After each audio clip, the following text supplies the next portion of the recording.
Ready start. Chairman साहब, मैं आपसे कहना चाहता हूं कि हम लोग देख रहे हैं कि गरीबी सबके लिए नहीं है। कुछ लोग तो देश में इस तरह से पनप रहे हैं कि उनकी संपत्ति का कोई हिसाब नहीं है। बाकी लोग जो पढ़े लिखे हैं, जो अनपढ़ हैं, वे सभी काम करने के लिए तैयार हैं। जब उनके पास करने के लिए काम नहीं होगा तो वे समाजवाद के कोरे नारों से कब तक खुश होते रहेंगे। रोटी रोजी के अभाव में उनमें कुंठा बढ़ेगी और वे पथभ्रष्ट हो सकते हैं। महोदय, इस बात को आप अवश्य समझें। इस तरह देश की युवा शक्ति के आतंकवाद और उग्रवाद की गोद में चले जाने का भय रहेगा।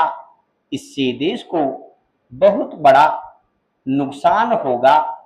मैं स्पष्ट रूप से कहना चाहता हूं कि आप इस संशोधन के समर्थन के बारे में दलगत दृष्टि से मत देखिए। देश में इस तरह के वातावरण से न तो जनता को और न ही सरकार को लाभ होगा, बल्कि पूरे देश को इससे हानि होगी।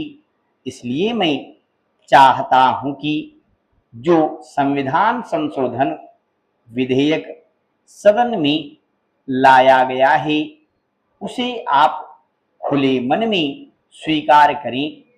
मैं हृदय से इसका समर्थन करता हूं और इसमें यदि आप कोई अन्य सुझाव देना चाहें तो उसका स्वागत है। सरकार के लिए केवल अपनी घोषणा पत्र में लिखी हुई बातों को दोहराने से कोई लाभ नहीं होगा। उन बातों पर अमल करने का रास्ता क्या है, इसे भी आप स्पष्ट करें, ताकि इस देश में उत्पन्न समस्याओं का हल निकालने के लिए विरोधी दल सरकार को अपना दृष्टिकोण बता सकें।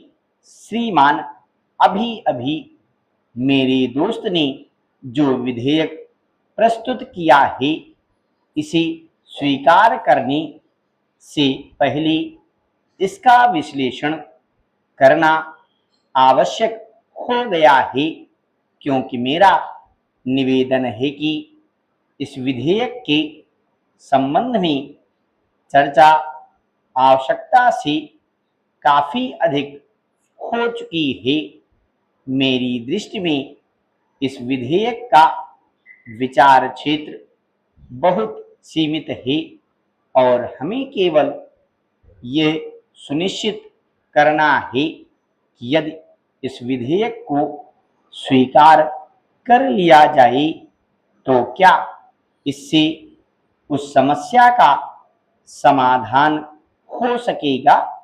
मैं इसके उद्देश्यों और कारणों के विस्तार की ओर सभी का ध्यान आकर्षित करना चाहता हूं। मेरे दोस्त रोजगार के अधिकार को सुनिश्चित करना चाहते हैं और इसे वाद विवाद का विषय बनाना चाहते हैं।